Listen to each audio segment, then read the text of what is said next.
धीरे धीरे मैं काल का प्रतीक्षा करने लगा और धीरे धीरे प्रलय का समय आ गया। समुद्र ने पृथ्वी के समय से धीरे धीरे घेरना प्रारंभ कर दिया और कुछ ही क्षणों में सारी जो पृथ्वी थी वो जलमग्न हो गई। चारों तरफ पानी पानी दिखाई देने लगा। अब जब पुनः भगवान सृष्टि को बनाने लगे तो मैं जो पूर्व जन्म में दासी का पुत्र था नारद था, वो अगले जन्म में ब्रह्मा का पुत्र बनकर प्रकट हो गया। और तब परंतु भगवान का भजन करने का मेरा जो मन था, जो प्रारब्ध था, वो पूर्व जन्म का स्मरण बना हुआ था। अब की बार मैं जन्म लेते ही भगवान का भजन करने लगा तो भगवान हमारी भजन से प्रसन्न हो गए और भगवान ने अपनी वीणा प्रदान कर दी। बोले बेटा तुम्हारा कंठ बड़ा मधुर है, इसलिए मैं चाहता हूँ कि आज से इस वीणा पर आप हमारे दिव्य नामों का संकीर्तन करते रहना और जगत में विचरण करते रहना। तो नारद जी महाराज कहते हैं कि धन्य है प्रभु का नाम, जो भगवान के नाम के कारण आज मेरे जगह में सब जगह पूजा हो रही है।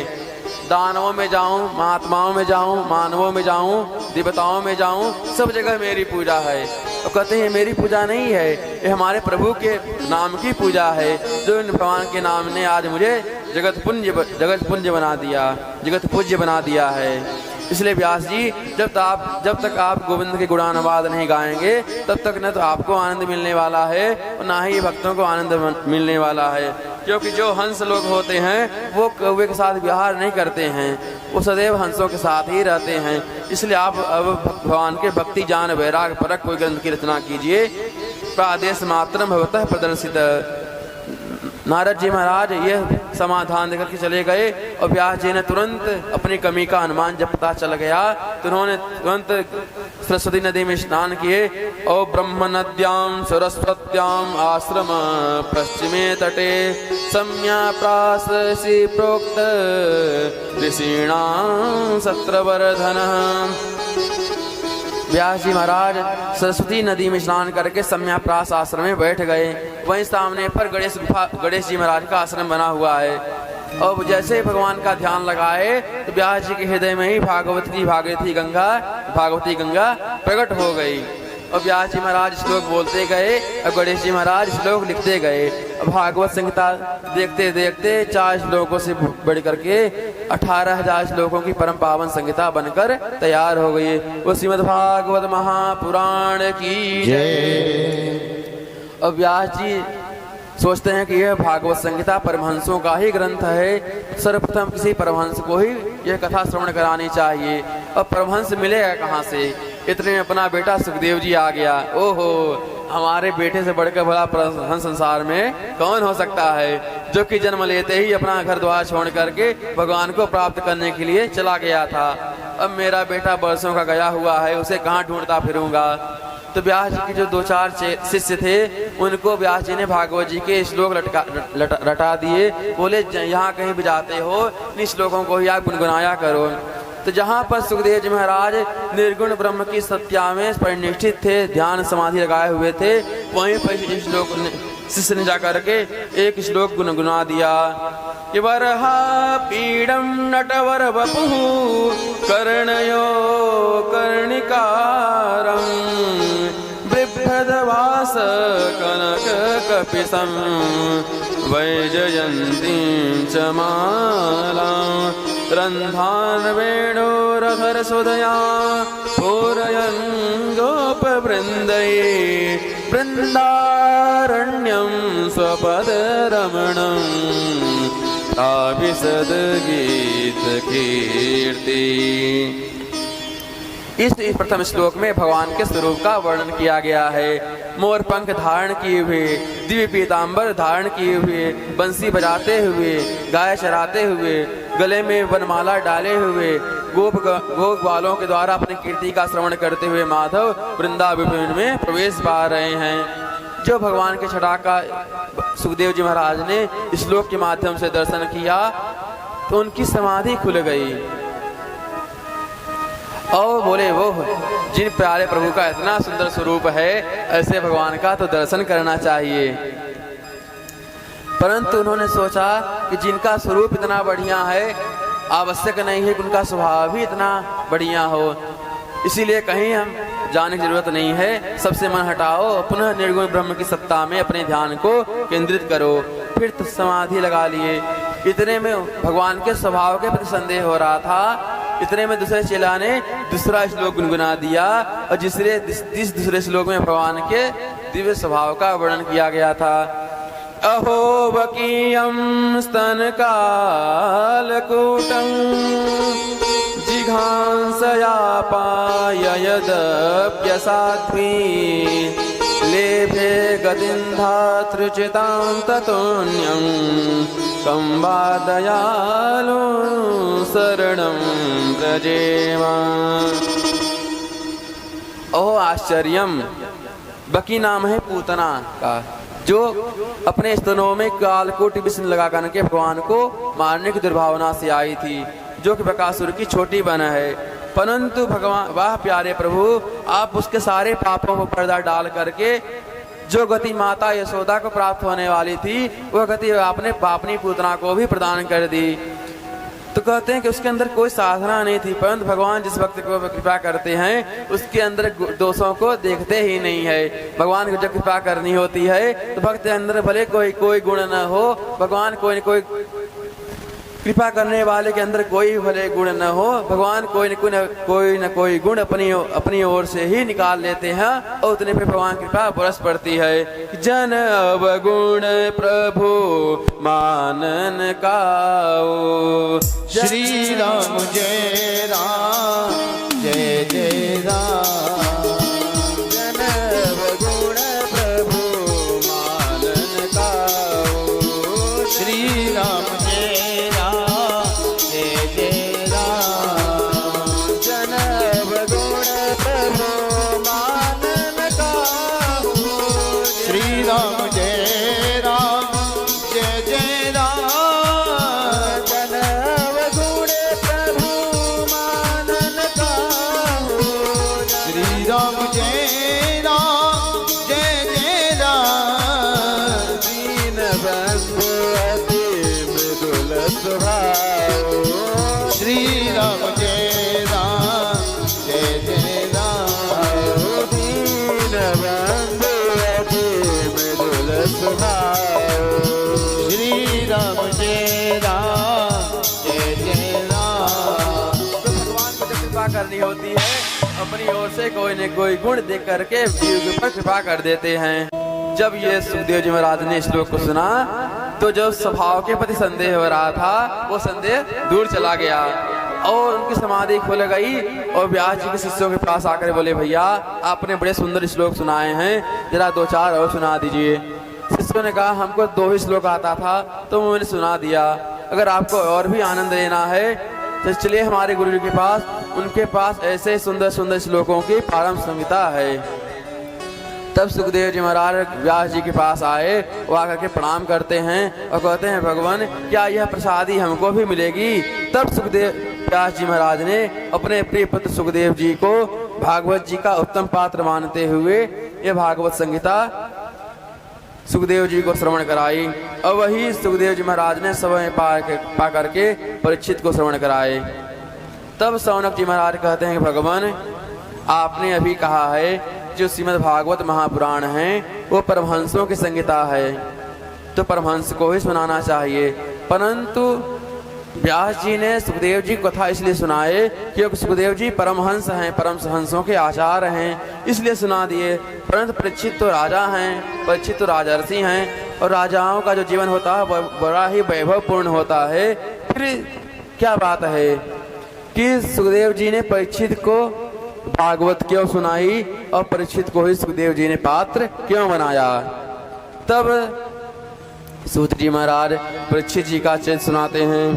यदा मृधे कौरव सिंजयानां वीरे स्वथो वीरगतिं गतेषु वृकोदराभिद्ध गदाभिवर्ष भगनो रुदंडे धृतराष्ट्रपुत्रे भगनो रुदंडे धृतराष्ट्रपुत्रे।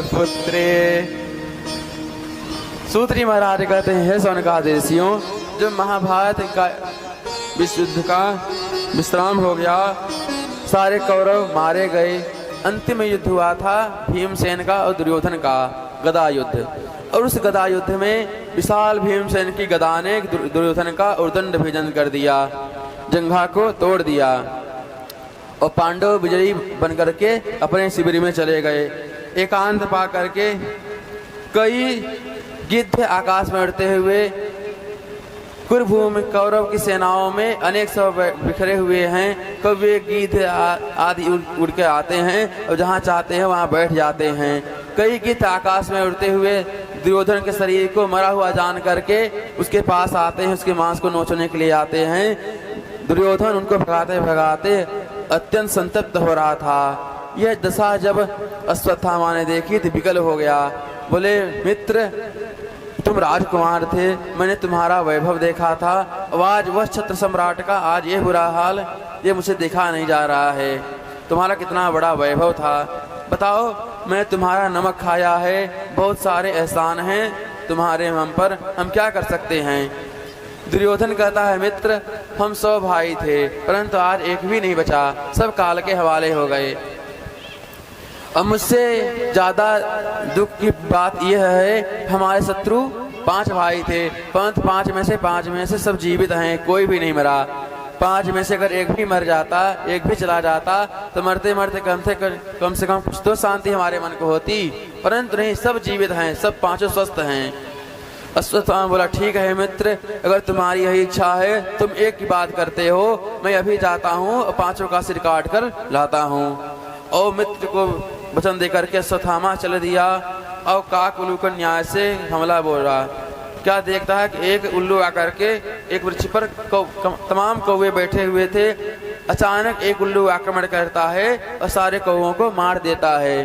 यही विधि उसको समझ में आ गई। बोला, जिस प्रकार से एक अकेले उल्लू ने सभी कौवों पर विजय प्राप्त कर लिया है, ठीक इस प्रकार से मैं भला ही अकेला हूँ तो क्या हुआ, हमारे पास शक्ति है, इसी विधि से मैं उन पर आक्रमण करूंगा। परंतु भगवान जिसको बचाना चाहे उसे कोई मार नहीं सकता। तो भगवान समझ गए कि पांडवों का काल बन करके अश्वत्थामा आ रहा है, इसलिए भगवान आज पांडवों को शिविर में नहीं ले गए, बल्कि वहां से हटा करके कौरवों को शिविर में ले गए।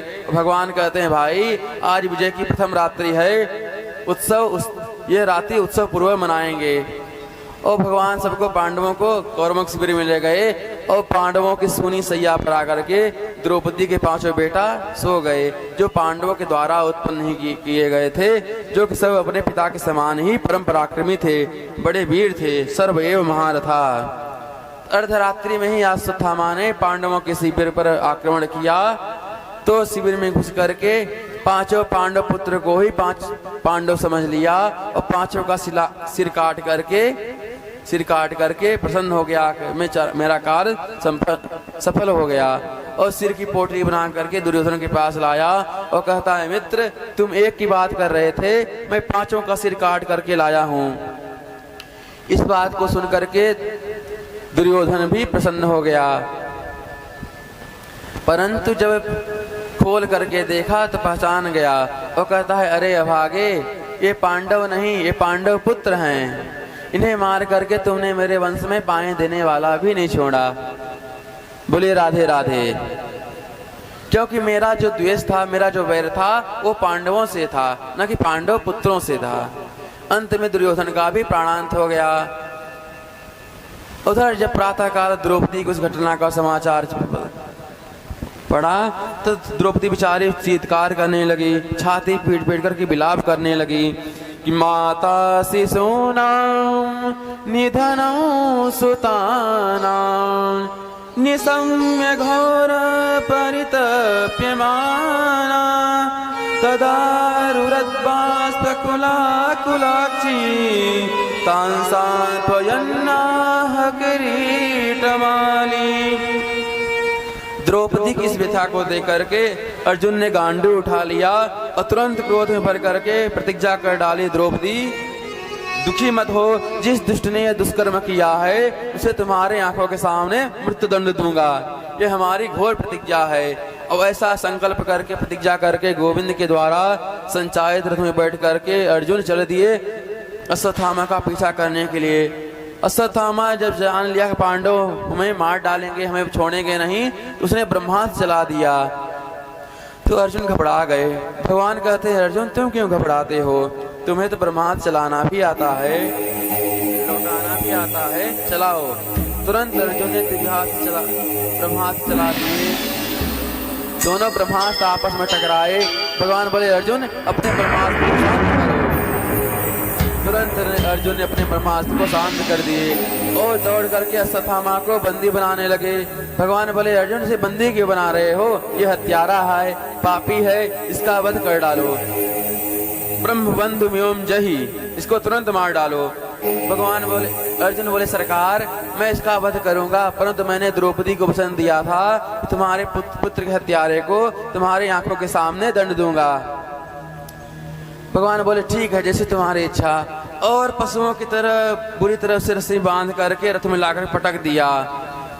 मतम और अर्जुन आकर के कहते हैं देवी द्रौपदी देखो ये वही दुष्ट है जिसने तुम्हारे पुत्रों को सोते सोते समाप्त किया है। बताओ तुम क्या दंड देना चाहती हो?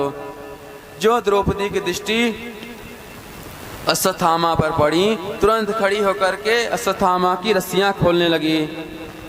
सब देखने वाले हैरान हो गए। मुच्यताम में स ब्राह्मणो नितरां गुरु हो। ये क्या कर रहे हैं महाराज? यह केवल ब्राह्मण मात्र नहीं, आपका गुरुदेव का बेटा है। और गुरुदेव का बेटा तो गुरुदेव के बराबर होता है, क्योंकि आत्मा वही पुत्र जायत इति वेदानुशासनम। कहते हैं कि पिता की आत्मा ही पुत्र के रूप में जन्म लेती है।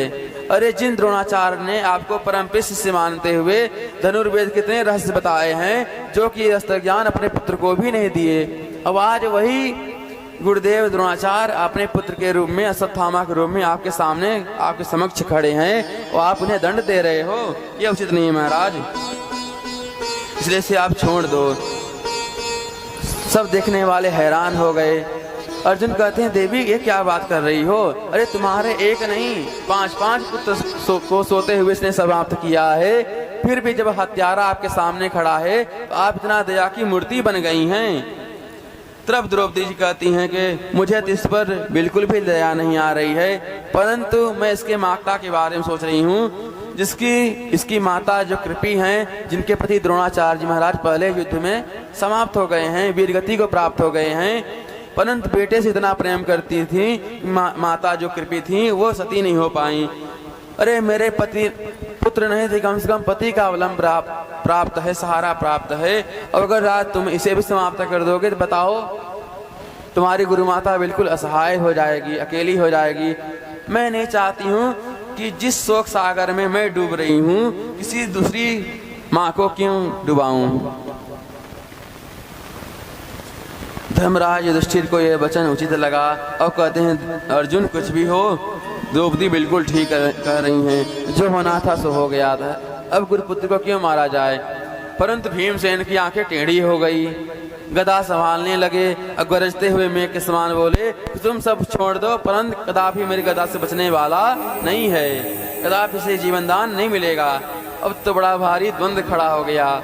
द्रौपदी जी युधिष्ठिर जी महाराज कह रहे हैं इस ब्राह्मण को मुक्त कर दो, इसका वध न करो, परंतु भीमसेन और अर्जुन का एक मत, हम छोड़ेंगे नहीं, हम इसका वध कर देंगे। द्वारकाधीश प्रभु बेचारे किनारे खड़े हुए हैं शांत मुद्रा में, जब हमसे कोई पूछ ही नहीं रहा है तो हम क्यों बिना मतलब का परामर्श दें। जब हमसे कोई पूछेगा तब हम कोई उपाय बताएंगे। जब समस्या ज्यादा ही उलझती चली गई तब अर्जुन ने कहा सरकार आखिर में आप भी बताइए क्या करना चाहिए। भगवान बोले हमसे पूछ रहे हो? अर्जुन बोले हाँ सरकार मैं आपसे ही पूछ रहा हूँ, बताइए क्या करें। भगवान बोले का अपमान ही मृत्युदंड के बराबर है। तुरंत अर्जुन ने अश्वत्थामा के सिर में से चमकती हुई मणि को निकाला और शिविर से धक्का मार करके भगा दिया। यह अपमान अश्वत्थामा के लिए मृत्यु के बराबर था। अब अश्वत्थामा ने भी पलट करके चल दिया, मेरा भी नाम अश्वत्थामा नहीं, जो इनके वंश में पाए देने वाला भी नहीं छोड़ूंगा। चला गया। अब भगवान कहते हैं भाई आपके बीच रहते हुए बहुत दिन हो गए, अब चाहते हैं कि हमें द्वारका की ओर प्रस्थान करना चाहिए, परंतु कोई भी पांडव भगवान को विदा करना ही नहीं चाहता है। अंत में सबने निर्णय लिया भाई इतने दिन तक प्रभु हमारे पास रहे, अब भगवान को भी अपने घर जाने देना चाहिए, हम कब तक इनको बांध कर रखेंगे। भगवान के जाने की तैयारियां होने लगी। भगवान को ले जाने के लिए दिव्य तैयार होकर के आ गया। भगवान एक चरण रथ पर रखे हुए हैं चढ़ने के लिए, दूसरा चरण भगवान का धरती पर है। एक चरण से भगवान रथ के ध्वजा को पकड़ रखा है चढ़ने के लिए, दूसरी भुजा से भगवान सबको अभय मुद्रा में आशीर्वाद दे रहे हैं। सभी पांडव मिलकर के भगवान के दिव्य स्वरूप का दर्शन कर रहे थे। इतने हम क्या देखते हैं कि दौड़ती भागती हुई, चिल्लाती हुई, चीत्कार करती हुई बाल विद्रा दौड़ी दौड़ी आई और भगवान के चरणों में लिपट गई, पुकारने लगी, पाहि पाहि महायोगिं देव देव जगत्पते, नान्यं तद्भयं पश्य यत् मृत्यु परस्परं। पाहि माम, हे प्रभु आप हमारी रक्षा करें। सब देखने वाले हैरान हो गए। अचानक ये चीखती हुई चिल्लाती हुई ये देवी कौन आ गई? प्रभु सावधान हो गए, ध्यान से देखा तो पहचान गए, अरे ये तो पांडवों की कुलवधू उत्तरा है, अभिमन्यु की पत्नी उत्तरा है। गर्भवती होने के नाते भगवती उत्तरा सती नहीं हो सकी। अभिमन्यु तो वीरगति को प्राप्त हो गए चक्रव्यूह में, परंतु गर्भवती होने का कारण सती नहीं हो सकी। और आज बिचारी चरणों में पड़ी हुई है। भगवान मुस्कुराते हुए बोले, देवी क्या बात है? तब भगवती उत्तरा कहती है, प्रभु आज त्रैलोक्य में आपके द्वारा आपके अलावा कोई मेरा रक्षक नहीं है जो मेरे बालक की रक्षा कर सके। भगवान मैं जीऊं या मरूं मुझे कोई चिंता नहीं है, परंतु हमारे गर्भवत जो बालक है, शिशु है, इस पर कोई आंच ना आ जाए, क्योंकि अगर हमारे गर्भ का बालक समाप्त हो गया कि आपके द्वारा सुरक्षित कुरुवंश भी इसके साथ ही समाप्त हो जाएगा। भगवान तुरंत अंगुष्ठ मात्र रूप बना करके भगवती उत्तरा के गर्भ में प्रवेश कर गए और भगवान ने दिव्य गदा के प्रभाव से अश्वत्थामा के भेजे हुए ब्रह्मास्त्र को शांत कर दिए। और भगवती उत्तरा के गर्भ में नन्हे से परीक्षित बेचारे विराजमान हैं, कांप रहे हैं, और भगवान ने ब्रह्मास्त्र के तेज को शांत कर दिया। और परीक्षित के अंदर भगवान परीक्षित के लिए जिंदगी भर के लिए भगवान का जो दिव्य स्वरूप था वो बस गया और भक्त भगवान का मिलन यहीं संपन्न हुआ। परीक्षित जी ने संसार को बाद में देखा और संसार बनाने वाले को पहले देख लिए, जगत को बाद में देखा, जगन्नाथ का दर्शन पहले ही कर लिए। इसे संसार में इनको चलने वाला कोई नहीं है। अंत में भगवान मुस्कुराते हुए सामने बाहर आए और कहते हैं, देवी अब तो कोई कष्ट नहीं है। अब भगवती उत्तरा के प्रसन्नता का कोई ठिकाना नहीं रहा, सब प्रसन्न हो गए। अब कुंती मैया कहती हैं कि भाई प्रभु इतना बड़ा कार्य करके जा रहे हैं और कोई उनका स्वागत भी नहीं कर रही, धन्यवाद भी नहीं दे रही हैं। ठीक है, आकाश का अंत कोई नहीं पा सकता है, फिर भी पक्षी अपने सामर्थ्यानुसार तो उड़ते ही हैं। भगवती कुंती से नहीं रहा गया और भगवती कुंती कहती हैं, नमस्ये पुरुषं त्वाद्यं ईश्वरं प्रकृते परं अलक्ष्यं सर्वभूतानां अन्तर्बहिरवस्थितं माया जवनिकाच्छन्नं अज्ञातोऽचजमव्ययं न लक्ष्यसे मूढदिशा नटो नाट्यधरो यथा। इस प्रकार से 26 श्लोकों में भगवती कुंती बड़ा ही दिव्य श्लोक स्तुति करती हैं। कहते हैं, प्रभु मैं आपको नमस्कार करती हूँ। भगवान बोले, बुआ जी मैं आपका भतीजा हूँ, विदाई ले रहा हूँ तो मुझे आपको प्रणाम करना चाहिए, अभी तो आप ही मुझे प्रणाम कर रही हैं, ये उल्टी गंगा न बहाइए। कुंती मैया बोली, प्रभु मैं जानती हूँ कि आप साक्षात परम पुरुष भगवान नारायण ही हैं, पृथ्वी का भार उतारने के लिए आप पधारे हुए हैं, परंतु जब भी हमारे हृदय में आपकी भगवत्ता दृष्टिगोचर होती है सभी आप प्यार से बुआ जी इतना मधुर बोलते हो, मैं सारी भगवत्ता भूल जाती हूँ और केवल अपने भैया भाभी का बेटा ही मान करके, भतीजा मान करके रह जाती हूँ। इसलिए प्रभु आज चुपचाप मौन ही खड़े रहिए और जो उद्गार हमारे हृदय में आ रहा है उसको कह लेने दीजिए। प्रभु अलक्ष्यं सर्वभूतानां अन्तर्बहिरवस्थितं। चराचर प्राणियों में आपकी सत्ता विद्यमान है, सूक्ष्माति सूक्ष्म, स्थूल से स्थूल रूप में आप ही दिखाई दे रहे हैं, फिर भी आप दिखाई क्यों नहीं देते हैं? क्यों? क्योंकि आपने संसारियों के सामने माया का जो मोटा सा पर्दा डाल दिए हैं, इसलिए आप दिखाई नहीं दे रहे हैं। किस प्रकार से नटो नाट्य धरो यथा, जो एक जादूगर होता है अपनी जादुई विद्या से सबकी आंखों को बंद कर देता है, नजर बंद कर देता है। कभी कागज के द्वारा कबूतर बना के उड़ा देता है, कभी रुमाल में से रुपया पैसा निकाल देता है, कभी गला काट कर दिखा देता है। सब देखने वाले हैरान हो जाते हैं, राम राम, रुपयों की गड्डियां बना के उड़ा दिया, गला काट कर दिखा दिया। वही जब खेल खत्म हो जाता है तो सबके सामने बेचारा हाथ फंसाने, भाई 2-2 रुपए दान कर दो। अरे भाई अभी तो इतने नोटों की गड्डियां बना रहे थे, 2-4 गड्डी और बना लो। कहते अरे भैया वास्तविकता ये कुछ नहीं है, वो तो बस हाथ की करामात है। इसी प्रकार से कहते हैं कि जादूगर के प्रभाव में सब आ जाते हैं, परंतु एक नहीं आता। कौन? जादूगर के साथ में जो उसका जमूड़ा रहता है वो उसके जादू विद्या से परिचित हो जाता है, फिर उसके वो जादू विद्या में वो नहीं आता है। प्रभु आपके जो जमूड़े हैं, संत वैष्णव जन हैं, जो भक्त आपके भक्तों का संग कर लेते हैं, फिर आपकी माया उनका कुछ नहीं बिगाड़ पाती है। कि माया को सब कोई भजे, पर माधव भजे न कोई, और जो कदापि माधव भजे सो माया चेरी हो। तो माया के अधीन होकर के जो नाच रहा है वो है जीवात्मा। माया में रहते हुए जो माया से बचा हुआ है, माया से अपने आप को बचा करके रख रहा है, उसका नाम है महात्मा। और माया को भी जो अपने सारे पे नचावे, उसका नाम है परमात्मा। बोले भक्त वत्सल भगवान की जय। और कुंती मैया कहती है, प्रभु आपने हमारे पुत्रों की रक्षा करी, परंतु अपनी माँ के बेटे को नहीं बचा पाई। मैं तो अनाथ थी, तो आपने हमारे पुत्रों की रक्षा कर दी, परंतु आपने सगी माता देवकी के पुत्रों की रक्षा नहीं करी। क्यों? कि त्वयं नाथेद मुहुद विपेद गणाद, मैंने आपको ही अपना नाथ मानी थी, इसी कारण से आपने हमारी रक्षा करी। प्रभु मैं जानती हूँ आप जिस पर कृपा करें तो उसके लिए विष भी अमृत के समान हो जाता है, अग्नि भी परम शीतल हो जाते हैं, शत्रु भी मित्र बन जाते हैं, और संसार का जो अथाह सागर है वो उस प्राणी के लिए बछड़े के पैर के गड्ढे के समान बहुत सहजता से ही प्राप्त कर जाता है। गरल सुधारी करही मिताई। श्री राम जय राम, जय जय राम। गरल सुधारी करही मिताई। ओ श्री राम जय राम, जय जय राम। गरल सुधारी करही मिताई।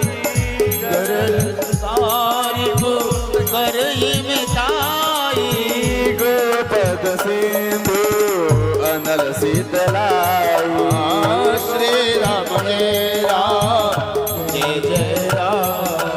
गोपद सिंधु अनल शीतलाई। श्री राम जय राम, जय जय राम। जय सिया राम, जय जय सिया राम। जय सिया राम, जय जय सिया राम। जय सिया राम, जय जय सिया राम। जय सिया राम, जय जय सिया राम। जय सिया राम, जय जय सिया राम, जय जय सिया राम। जय जय सिया राम। जय सिया राम, जय जय सिया राम। जय सिया राम, जय जय सिया राम। जय सिया राम, जय जय सिया राम। जय सिया राम, जय जय सिया राम। जय सिया राम, जय जय सिया राम। जय सिया राम, जय जय सिया राम। जय सिया राम, जय जय सिया राम। जय सिया राम, जय जय सिया राम। जय जय सिया राम। जय जय सिया राम। जय जय सिया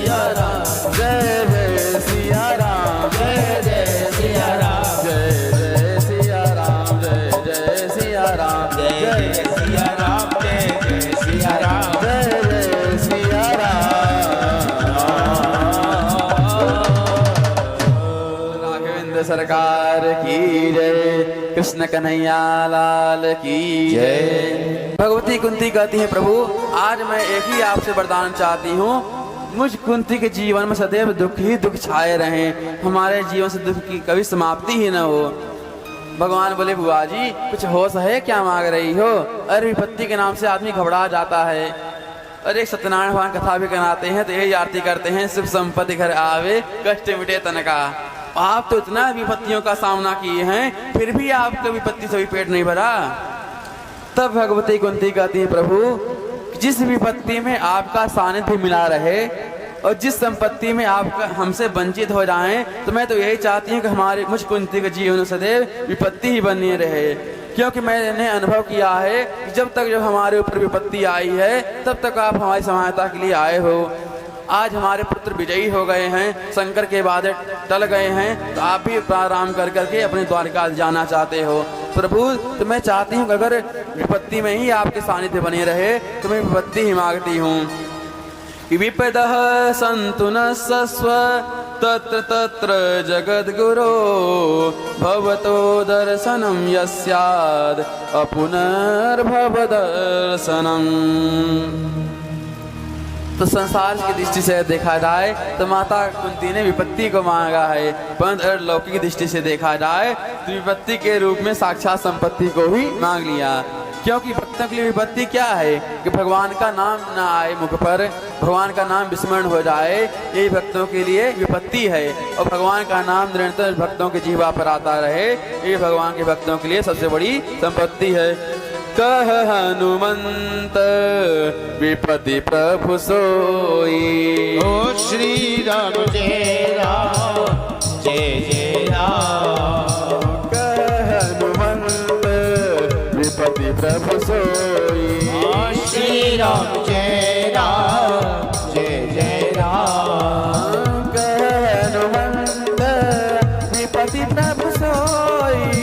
कहे राम जय राम जय जय राम। जब तब सुमिरन भजन होई। जब तब सुमिरन भजन होई। जब तब सुमिरन भजन होई। जब तब सुमिरन भजन होई। तो हनुमान जी महाराज कहते हैं कि प्रभु भक्तों के लिए विपत्ति वही है कि भगवान का भजन न हो पाए, भगवान का नाम जीवा पर ना आए। और संपत्ति क्या है कि भगवान का नाम सदैव निस्मरण में आता रहे। विपद विस्मरणम विष्णु संपन्न नारायण स्मृति ही, यही भगवान के लिए सबसे बड़ी, भगवान के भक्तों के लिए सबसे बड़ी संपत्ति है। तो भगवती कुंती ने भगवान से वह चीज मांग ली जो भगवान के पास था ही नहीं। जो भगवान सुख के सागर हैं वो दुख कहाँ से दे सकते हैं। अरे जिसके पास जो वस्तु होगा वही तो देगा। अब आप किसी पुस्तकालय में चले जाइए, पुस्तकालय माने पुस्तकों का घर, वहाँ आ जाकर करिए भैया मुझे बहुत जोर की भूख लगी है, 2-4 समोसे दे दो, बहुत तेज भूख लगी है, तो वो कहाँ से देगा ही नहीं। क्योंकि पुस्तकालय में समोसे का क्या काम है। अब भोजनालय में चले जाइए और कहिए कि भगवान मुझे लघु सिद्धांत कौमुदी पढ़नी है, इसीलिए पुस्तक दीजिए। तो भोजनालय में पुस्तक का क्या काम है। तो सबके अलग अलग आलय हैं। आलय माने घर हैं, विद्यालय माने विद्या का घर, पुस्तकालय माने पुस्तकों का घर, इसी प्रकार से औषधालय माने दवाइयों का घर, तो दुखालय माने दुखों का ही घर। तो जो दुखों का ही घर है उस दुखालय में हम सुख ढूंढ रहे हैं। दुखालय में शाश्वतम, इस संसार में दुख ही दुख है। सुख कहाँ है? सुख तो भगवान के केवल भगवान की भक्ति में है। इसीलिए माता कुंती जो मांगी वो भगवान दे ही नहीं पाए। और भगवान कहते बुआ जी अगर आप यही मांगना चाहती हैं तो ठीक है, आज मैं आपको अपने आप को ही आपको दान कर दे रहा हूँ। भगवान ने कहे वो ठीक है, और द्वारिका जाने का प्लान कैंसिल करते हैं, अब हम आपके पास ही रहेंगे। और भगवान द्वारिका जाते जाते रुक गए हैं। अब पांडव में थोड़ा हर्ष का बाढ़ उमड़ आ गया, उत्साह आ गया, चलो भगवान का कुछ दिन का सानिध्य और प्राप्त होगा। भगवान द्वारका जाते जाते रुक गए और भक्त भगवान का मिलन हो रहा है। आइए यही कथा विश्राम देते हैं। इसकी आज कथा कल के सत्य को श्रवण करेंगे।